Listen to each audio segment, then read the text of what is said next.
지난주 읽었던 말씀 좋은 열매에 대한 이야기 계속 드리고 있습니다. 같이 나눴으면 좋겠습니다.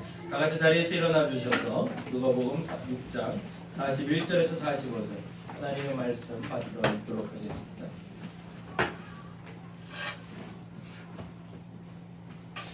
같이 한 목소리로 읽겠습니다. 어찌하여 형제의 눈 속에 있는 티는 보고 내 눈 속에 있는 들보는 깨닫지 못하느냐? 너는 내 눈 속에 있는 들보를 보지 못하면서 어찌하여 형제에게 말하기를 형제여 나로 내 눈 속에 있는 티를 빼게 하라 할 수 있느냐? 외식하는 자여 먼저 내 눈 속에서 들보를 빼라. 그 후에야 내가 밝히 보고 형제의 눈 속에 있는 티를 빼리라. 못된 열매 맺는 좋은 나무가 없고 또 좋은 열매 맺는 못된 나무가 없느니라. 나무는 각각 그 열매로 아나니 가시나무에서 무화과를 또는 찔레에서 포도를 따지 못하느니라. 선한 사람은 마음에 쌓은 선에서 선을 내고 악한 자는 그 쌓은 악에서 악을 내나니 이는 마음에 가득한 것을 입으로 말함이니라. 아멘. 아멘. 자리에 앉아주시기 바랍니다. 오늘은 새신자 한번 정리를 하는 시간입니다. 마지막 정리를 할 거라 전체적으로 쭉 한번 살펴볼 거고요. 다음은 혹시 이거 개수 세서 모자라면 조금 채워주실래요? 네. 좋은 열매 맺는 방법 두 번째 시간으로 1강부터 20강까지 나눴던 이야기 한번 쭉 다시 한번 훑어볼 거예요. 그래서 오늘 한번 쭉 들어보시고 점검했으면 좋겠고 나중에 이걸 우리 다림목교의 신앙 고백문으로 좀 만들려고 해요. 나는 하나님을 이렇게 고백합니다. 나는 예수님을 이렇게 고백합니다. 나는 성령님을 이렇게 고백합니다. 왜냐하면 우리가 그 기초가 흔들려서 사실은 신앙이 꼭 가져야 될 걸 갖지 못하는 경우들이 너무 많더라고요. 그래서 그 기초를 세워드리는 거니까 한번 같이 한번 쭉 읽어봐 주시면서 쫓아와 주시면 좋겠습니다. 같이 한번 읽도록 합니다. 우리의 생을 통해 하나님은 좋은 열매를 맺기 원하십니다. 그래서 우리는 좋은 토양에서 자라면 좋습니다. 또한 좋은 나무가 되는 것도 중요합니다. 새벽에도 말씀드렸고 주일날 계속 말씀드렸지만 좋은 토양이 있으면 참 좋습니다. 그렇죠? 부모가 좋고 환경이 좋으면 좋은 열매를 그냥 적당한 열매들도 적당한 나무들도 좋은 열매 맺을 수 있어요. 근데 토양이 안 좋더라도 나무만 좋으면 좋은 열매 맺을 수 있습니다. 그런데 더 중요한 게 있죠. 그렇지만 이도저도 아니라도 좋습니다. 토양은 비록 옥토가 아니더라도 비록 나무가 조금 못났어도 그 다음 같이 읽을까요? 정성껏 물 주는 일을 만난다면 좋은 열매를 맺을 수 있기 때문입니다. 저와 여러분이 이런 사람이 되어주시길 바랍니다. 저는 교회는 이 역할을 하는 곳이라고 믿습니다. 교회는 종착역이 아닙니다. 교회는 머물다 가는 곳이어야 됩니다. 교회에서는 이 물 주는 역할을 해야 됩니다. 나쁜 나무가 와야 됩니다. 토양이 안 좋은 사람이 와야 됩니다. 그래서 그 온 사람들이 좋은 열매 맺도록 도와주는 곳이 교회여야 됩니다. 세상에서 아무리 좋은 열매를 가지고 있다 할지라도 악한 열매 맺는 걸 우리는 알고 있기 때문에 그렇습니다. 물론 교회에 좋은 토양을 가진 좋은 나무가 와서 더 좋은 열매 맺는 것도 좋죠. 근데 교회라는 역할은 안 좋은 토양과 안 좋은 나무라 할지라도 좋은 열매를 맺을 수 있도록 도와주는 곳이어야 되기 때문에 그렇습니다. 그러자면 우리가 바른 신앙 고백을 해야 됩니다. 그 바른 신앙 고백을 같이 나눠봅니다. 같이 한번 읽을까요? 붉은 글씨 같이 읽습니다. 하나님에 대해 우리는 이렇게 고백하며 믿습니다. 같이 읽어보겠습니다. 나를 창조하신 하나님은 나를 가장 완벽하게 만드셨습니다. 때론 아버지의 마음으로 때론 어머니의 마음으로 달변하시고 위로하시며 내게 참된 복을 주시는 분입니다.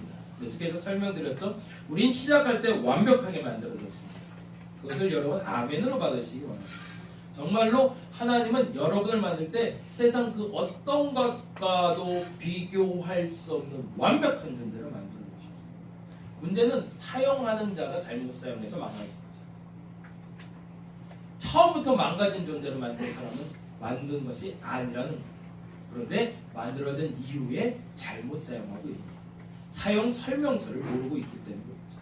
그 사용 설명과 아까 말한 신앙 고백 부분이 되겠죠. 더 중요한 건 참된 복이 무엇인가를 우리는 알아야 돼요. 하나님 앞에 참된 복은 뭐라고 그랬죠? 부유해지고 건강해지는 것이 아니라 하나님과 함께하는 것. 그것이 진짜 참된 복입니다. 두 번째, 우린 이렇게 고백할 수 있습니다. 전능하신, 같이 읽을까요? 전능하신 하나님은 미리 예비하시고 준비하시고 늘 함께 하시며 우리에게, 이분이 그래서 탁월한 분이세요. 미리 얘기해서 이렇게 완벽한 존재를 만들어서 이렇게 살아라 라고 했는데 그렇게 못 살더라는 거죠. 그 수준에 미달하는 거예요. 제가 가르치는 거에 대해서 100% 쫓아올 수가 없겠죠. 선생님이 알려주는 것을 100% 살아가는 건 어렵습니다. 근데 진짜 선생님은 쫓아오는 학생들만 데리고 공부를 가르치는 것이 아니라 쫓아오지 못하는 아이들을 쫓아오게 만드는 게 선생님입니다. 진짜 하나님은 내가 못 쫓아오니까 저건 버려서 지옥 보내고 저거는 잘 쫓아오니까 천국 데려가야지가 아니라 99마리는 잘 쫓아오니까 잘 쫓아오게 놔두고 못 쫓아오는 한 마리를 위해서 움직이는 분, 그분이 하나님이라는 거예요. 왜? 그게 진짜니까. 그래서 저 주시는 겁니다. 저 주신다는, 그래서 내 수준에 맞게 나를 끌어가신다는 거예요. 이게 왜 중요하냐면, 이건 나중에 한번 더 설명을 해야 되는데, 이렇게까지만 우리 기억하자고. 하나님은 쫓아오는 사람들을 위한 하나님이 아니라 쫓아오게 하시는 하나님이라는 거예요. 그래서 하나님이 내 수준에 맞게 복을 주십니다.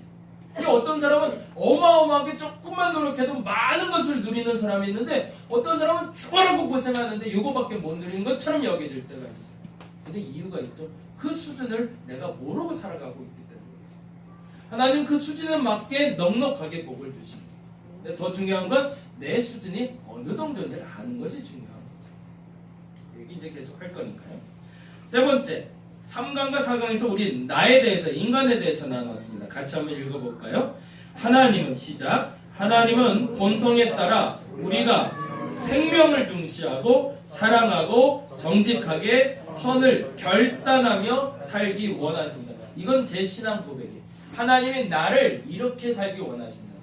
사랑하며 생명을 중시하기 원하신다. 그래서 지난주에도 말씀드렸죠. 스트레스를 받는 거 하나님 원하실까요? 원하지 않으실까요? 원하지 않습니다. 근데 왜 스트레스 받죠? 내 욕심 때문에. 욕심만 안 부리면 스트레스 받을 일 없어요. 근데 욕심을 부리니까 스트레스를 받는 거죠. 그건 생명을 중시하지 않는 겁니다. 달리 말하자면 하나님 따르고 살지 않는 거예요. 애들 키우다가 애들이 내 마음대로 안 돼도 그냥 그러려니 하세요. 그렇게 될 수밖에 없는 애들이에요. 그걸 인정해 주는 게 좋아요. 공부머리가 있는 아이가 있고 운동 잘하는 친구가 있고요. 노래 잘하는 친구가 있어요. 그걸 인정해 주는 게 부모입니다. 아까 말한 대로 뭘 하는 거니까 하나님은 저 주시는 분이니까. 그 수준에 맞게 끌어주는 게 진짜 부모인 거죠. 사랑하며 정직하게 선을 결단하며 살기로 합니다. 왜요? 좀 이따 이제 말씀드리죠. 우리는 선을, 악을 분별할 지혜가 없기 때문에 그렇습니다. 여기는 좀 이따 드릴게요. 그 모습이 본래 하나님이 우리를 만드신 목적입니다. 그 목적은 뭐죠? 생명을 중시하고 사랑하고 정직하고 선을 결단하는 것. 그게 하나님 주신 목적.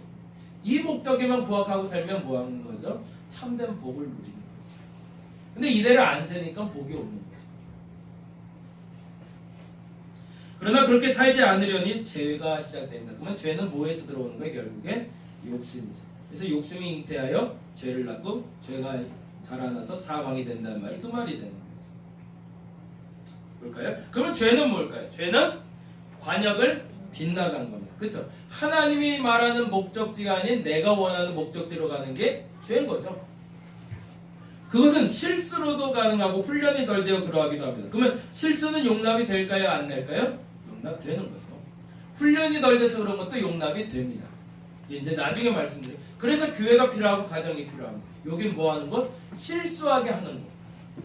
훈련하는 것. 여기선 실수해도 용서돼요. 여기서 훈련받기 때문에 안 되는 게 있어도 괜찮다고 말해주는 곳이어야 돼요. 왜요? 여기는 실험실이니까. 여기는 연습하는 장소니까. 근데 어디서 실수하면 안 돼요? 세상 나가서 실수하면 안 돼요. 여기서 잘 연습하고 잘 훈련받아서 어디서 빛과 소금? 세상에서 빛과 소금 돼요. 누누이 말씀드리지만 교회에서 빛과 소금 잡고 되려고 하지 마시고 세상에서 빛과 소금. 그러면 교회는 뭐 하는 거? 빛과 소금의 연습을 시켜주는 거예요. 그러니 실수해도 괜찮아요. 훈련받는 중이니까. 근데 중요한 게 있어요. 실수나 훈련이 덜 되는 것은 그렇게 잘못된 죄악이라고 말하지 않지만 다시 한번 읽습니다. 그러한 읽습니다. 그러한 자신을 인정하면 죄가 악이 되지는 않습니다. 그런데 인정하지 못하거나 인정하며 죄를 낙관하면 악이 됩니다. 이 말을 여러분 잘 기억하세요. 죄는요 상관없어요. 죄송하지만 우리는 평생 죄 짓고 살아요. 그 죄를 인정하기만 하면 돼요. 근데 죄를 인정하지 못하면 그게 뭐가 된다고요? 악이 돼요. 악이 되면 어떻게 돼요? 용서 못 받아요. 여러분 죄 짓고 사세요? 아멘이에요. 난 죄 짓고 살아요. 근데 여러분 악하세요? 자기가 잘 몰라요. 내가 악한 걸 몰라요. 악한 게 뭐라고요? 내가 죄 지으면서 죄인 줄 모르는 거예요. 가장 쉬운 건 뭐냐면 내가 말하는 것 때문에 누군가가 상처받는 걸 잘 몰라요. 너 그렇게 살지 마 라고 얘기했는데 제가 동민한테 너 그렇게 살지 마. 그럼 제가 상처받았어요. 근데 내가 그렇게 말한 걸 몰라요. 그러면 뭐예요? 이게 악이에요. 그 악은 쌓이는 거예요. 지워지지가 않아요. 근데 내가 이렇게 말했어요. 근데 동민이 표정 보니까 안 되겠어요. 미안해 나 잘못했어. 용서 구했어요. 근데 동민이가 웃어줬어요. 그러면 용서 받은 거죠. 그러면 해결돼요. 근데 그게 안 되면 그거는 쌓여요. 쌓이면 어떻게 돼요? 죄값을 치는 거예요. 근데 더 하나가 문제가 있는데요. 죄를 낙관하는 사람들이 있어요. 나 원래 죄인이니까 맨날 그 죄 짓지 뭐. 맨날 실수하는데 뭐 또 용서 구하면 되지 뭐. 그게 반복되는 것도 악이라는 거예요. 그게 쌓여서 뭐가 된다고요? 내 심판 때에 대가를 치르게 하는 도구가 된다는 거예요. 죄가 악이 될 때까지는 키우지 마셔야 됩니다. 죄인인 건 인정하지만 악으로 만들지 마시기 바랍니다. 하나님은 그래서 선과 악을 선택하라 하신 적이 없습니다. 왜요? 나는 아직도 그 선과 악을 판단할 만한 뛰어난 지혜를 가진 사람은 아니기 때문에 그렇습니다. 대신 하나님이 아니라고 알려준 것만큼은 최대한 안 하려고 애쓰는 사람은 될 수 있는 거죠. 다섯 번째, 여섯 번째 강의는 예수님 얘기를 했습니다. 그래서 우리가 실수나 잘못으로 용서될 수 있지만 죄악으로 용서가 불가능한 같은 것들을 어떻게 해결하고 구원받을 수 있는가를 해결해 주신 분이 예수입니다. 아까 말한 대로 악은 쌓여서 우리가 해결할 수 없기 때문에 근데 그 악마저도 해결해 주신 분이 예수입니다. 그 일을 위해 예수가 우리에게 오셨습니다. 나는 그분을 믿습니다. 예수께서 우리에게 오신 이유는 같이 읽어봅니다. 빨간 글씨 시작. 죄인을 불러 착하고 약하게 만드는 것이 목적이 아니라 의인을 만들어 바르고 강하게 만드는 것이 목적입니다. 그래서 예수를 진짜 만나면 내가 해결할 수 없는 그 악을 제거해 주신 예수님 때문에 주눅들어 살 수밖에 없거든요. 왜요? 너무 죄송하니까, 너무 미안하니까 내 대가를 다 치러 주셨습니다. 그래서 사람들이 약해져요. 그래서 교회 안에는 약한 그리스도인들이 너무 많아요. 해야 될 소리 못하고 해야 될 일도 못하는 약한 사람들. 그런 사람을 키워내는 게 교회가 아니라는 얘기입니다. 교회는 뭐 하는 거예요? 그 약한 죄인들을 데려다가 그 악을 제거해줘서 강하고 바르게 사는 거예요. 그 필요의 공급원이 되는 것이 바로 교회라는 겁니다. 그래서 성령께서는 우리 안에서 이렇게 역사하십니다. 같이 읽어볼까요? 성령께서는 우리에게 시작. 성령께서는 우리에게 말씀을 생각나게 하시며 그 생각으로 말미암아 책망하시고 권면하시며 우리를 바른 길로 인도하시는 겁니다. 나 홀로 안 된다는 걸 아신 거죠. 그래서 내 안에다 그냥 확 하고 집어넣어 버리신 거죠. 뭐를? 주님의 마음을. 그래서 그 마음으로 다스림을 받아 그 마음 때문에 책망받고 권면받아서 바른 길, 강한 길 나갈 수 있도록 도와주시는 분이 바로 성령님. 그분은 항상 우리 곁에 뭐 하시는 분이시라고요? 임마누엘. 그래서 이게 가장 큰 분이에요. 주께서 내 안에 계실 때 이 모든 것이 현실이 되기 시작하는 겁니다. 성령께서 우리를 감동시켜 우리에게 첫 번째 주시는 열매가 바로 평안입니다. 그래서 기도하는 이들이 받을 수 있는 가장 첫 번째 복은 평안의 복을 누리게 돼요. 기도할 때 여러분이 마지막에 느끼고 가야 될 감정적인 결과는 평안이어야 돼요. 마음의 평강을 누리고 이 자리에서 일어났다면 기도응답 받으신 거예요. 근데 기도했는데 1시간을 했고 2시간을 했는데 들어올 때하고 마음이 똑같아요. 그러면 응답받은 게 아니에요. 어떤 기도를 했는지가 중요한 것이 아니라 또 빠졌어요. 이걸 어떻게 해야 되나요? 죄송합니다.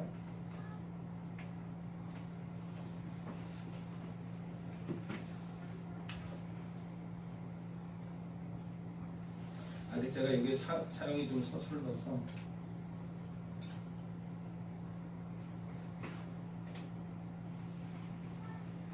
네, 성령께서는 우리를 인도하시는 분입니다. 그래서 우리를 감동시켜 우리에게 마음의 평안을 주시고 자유를 주시며 거룩하게 하십니다. 그래서 이 거룩이라는 단어와 연결되는 게 뭐냐면, 그러면 난 거룩해졌는가? 진짜 거룩한 사람인가 아는 방법이 있어요. 그게 뭐냐면 성령의 열매인 하나님의 성품이 내게 맺어지고 있는 걸 보시면 돼요. 과거에 갖지 않았던 생각인데 기뻐하지 않을 상황에서 기뻐하게 돼요. 내가 참을 수 없는 일이었는데 참게 됐어요. 그게 뭐죠? 거룩한 열매가 맺혀지는 거죠. 그게 성령의 증거예요. 어떤 기적이 나타나는 게 아니라 예전에는 도저히 참지 못했던 일을 참게 돼요. 예전에는 도저히 기뻐할 수 없었는데 지금은 기뻐하게 돼요. 그러니까 지금 말하는 성령의 그 9가지 열매는 과거에는 못했던 그 평안과 기쁨과 그 행복함이 내게 찾아오는 걸 말합니다. 그것이 거룩함이에요. 그것을 도와주는 도구가 바로 말씀입니다. 이 말씀은 거룩한 책이기도 하지만 이거는 하나님께 인도하는 도구입니다. 그래서 살아있는 말씀은 내 안에 오셔서 나의 영과 혼과 육신을 만져 마음의 뜻을 판단해 주십니다. 뭐 하라는 거죠? 선과 악을 구별하라는 거죠. 하나님의 뜻을 구별하라는 거죠. 그래서 그 마음을 성령께서 주셔서 내 마음에 뭘 주신다고요? 참된 평안을 주신다. 그럼 그 평안을 가지고 내가 어떤 변화가 나타나는 거죠? 성품의 변화가 나타나기 시작하는 거죠. 그 말씀은 그렇게 내게 생명이 되어주십니다. 왜요? 이제 더 이상 스트레스 안 받아도 되게 해주신다는 거예요. 더 이상 그것 때문에 내 생명을 해야 하는 일이 없게 만들어 주신다는 얘기입니다.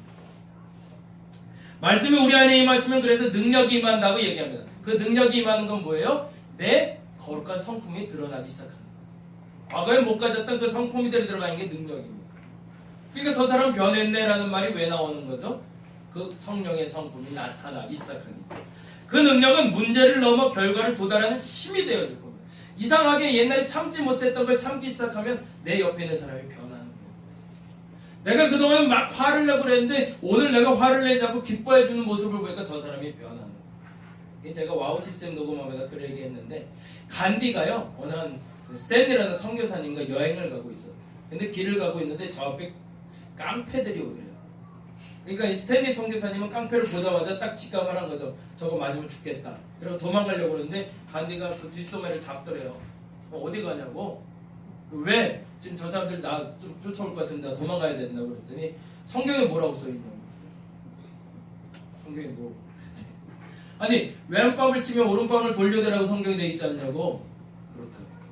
근데 어딜 도망가냐고. 그럼 잡으면서 그러더래요. 간디가 지금 당신이 저 깡패한테 한 대 맞는 건 좀 억울할 수 있지만 저들이 나를 때리면서 저들이 내 안에 있는 성품을 드러내게 해줘요. 그래서 내가 얻어맞는 그 순간에 사람들이 내 안에 있는 그 성품이 드러남으로 말미암아 저들을 변화시킬 거라고. 그럴 수 있으시겠어요? 도망가는 게 낫잖아요. 근데 그 다음 말이 뭐였어요? 그래서 그 예화를 썼는데 간디가 이렇게 말해요. 내가 예전에도 경험해봤다. 무서운 사람이었어요.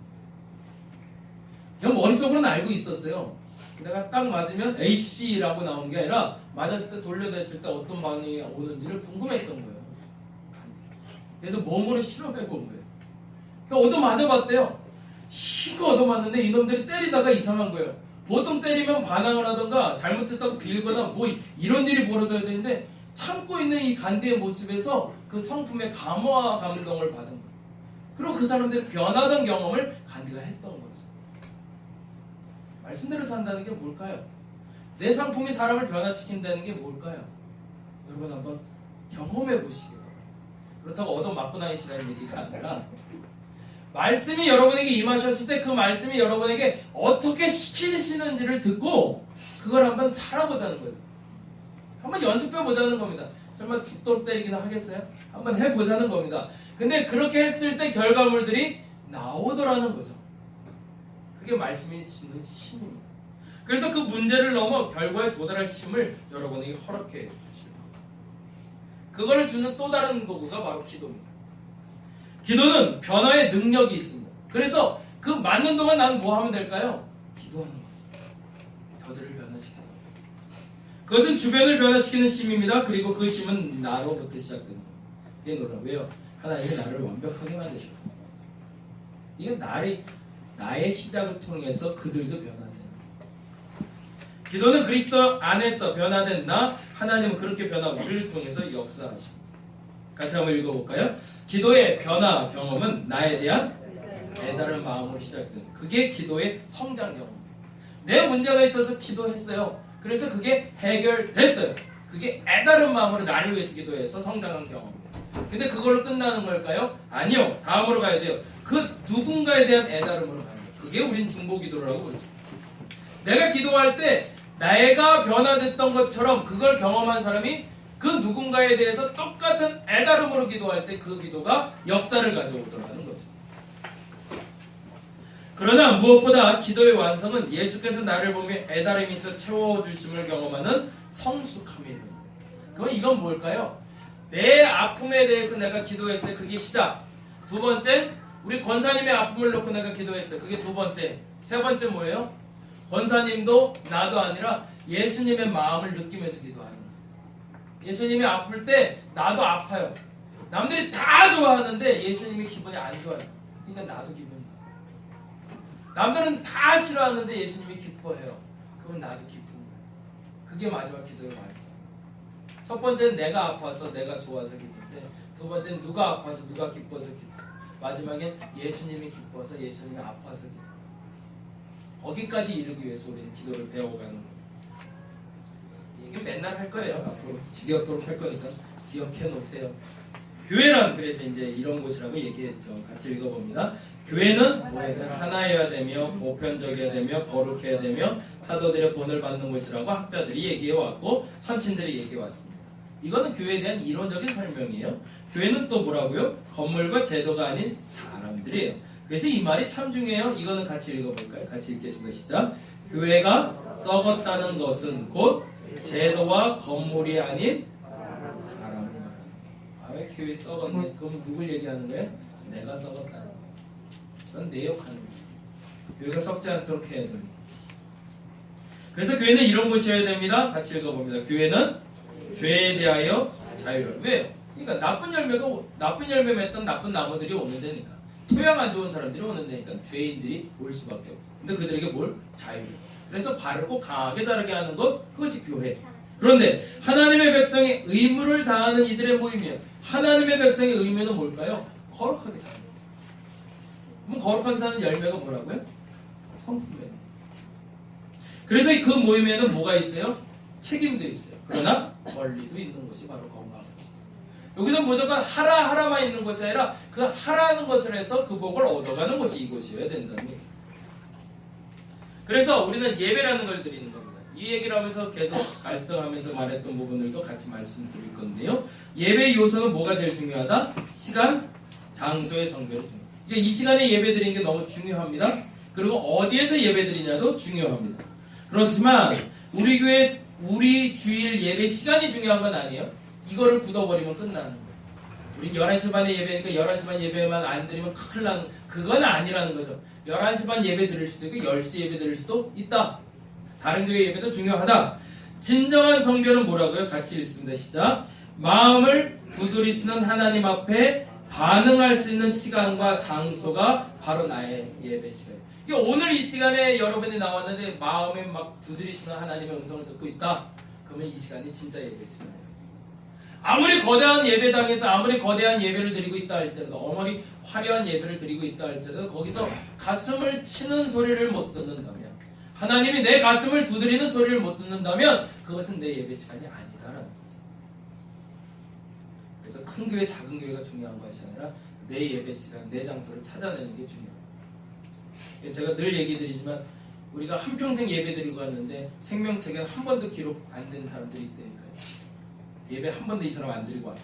난 매일 예배 드렸는데, 매일 기도했는데, 근데 너 예배 드린 적이 없는데? 라고 말씀하십니다. 예배의 요소는 뭐라고요? 그래서 이를 위해서 주일 예배 초대하는 겁니다. 이곳에 오라고 말씀드리는 이곳에서 그 두드리는 소리를 들으시라는 얘기입니다. 나와 하나님과 연결된 거룩한 습관의 시작을 열기 위함입니다. 그래서 말씀을 얘기하는 겁니다. 기도하게 해드리는 겁니다. 찬양하는 겁니다. 왜? 우리는 그 시간과 장소에 있음을 믿기 때문에 그렇습니다. 예배의 요소들은 관계의 회복과 지속의 그 목적이 있습니다. 뭐의 관계를 회복일까요? 하나님과 관계의 회복이죠. 또 어떤 회복일까요? 내 이웃과 관계가 회복되는. 여기서 완성되는 걸까요? 아니요. 여기는 단계. 여기서 그 결단을 하고 어디서 완성하라는 거예요? 세상에서 완성하는 거예요. 양심의 소리에 반응하며 헌신과 제사함과 보상과 감사를 통해 화목을 회복하는 삶의 자리로 나가는 것. 그래서 5가지 예배 요소 말씀드렸죠. 번제, 소제, 속제제, 화목제, 속건제 5가지 예배드렸던 거죠. 삶의 실천이 배제된 예배는 그래서 바른 예배라고 말할 수 없습니다. 교회 생활 이제 끝나가요. 20강의를 한 번에 하니까 조금 빨리 가는데 교회 생활은 뭐와 같다고요? 연습장입니다. 연습장. 그래서 연습장 여기서 실패가 인정돼요. 훈련받다가 실패하는 거예요. 같이 읽어봅니다. 교회 생활은 건강한 신앙의 기초를 만드는 과정입니다. 여기서 만들어 가셔야 돼요. 세상에서 승리하기 위해서. 교회 생활이 곧 신앙생활은 아니지만 왜 그렇다고 그랬죠?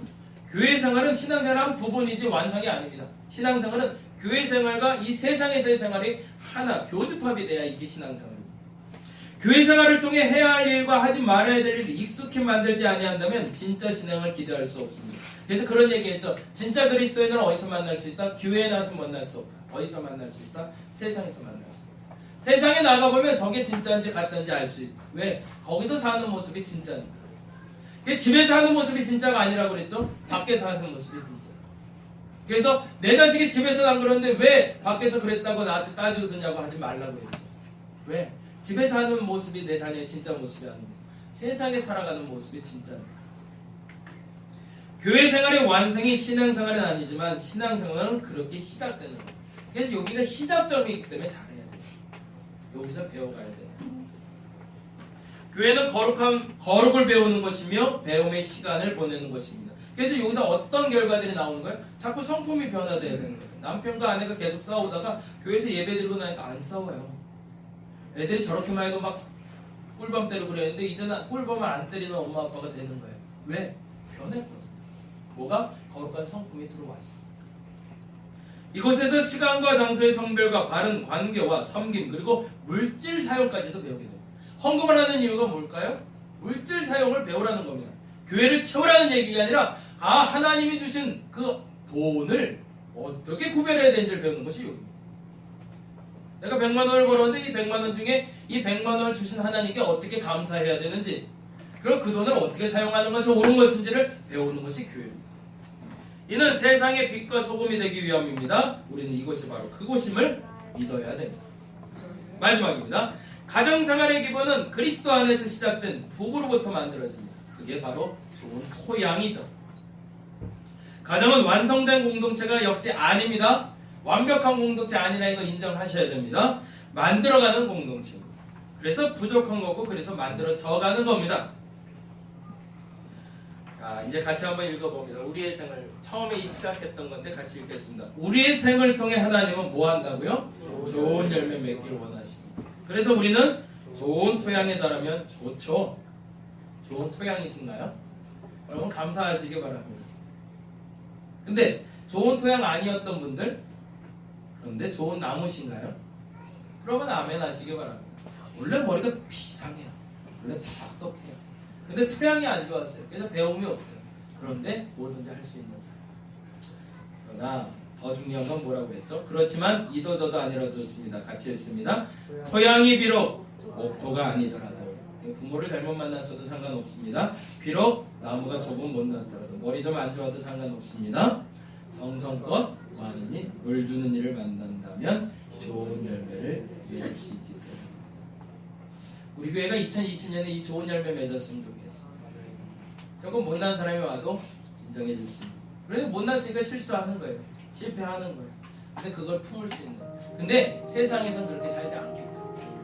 세상에서 주눅 들어서 똑같은 실수 때문에 억울해하지 않다. 세상에서 당당하게 그리스도를 살 수 있는 그러한 사람들을 만들어낼 수 있는 교회 여러분들이 되시기를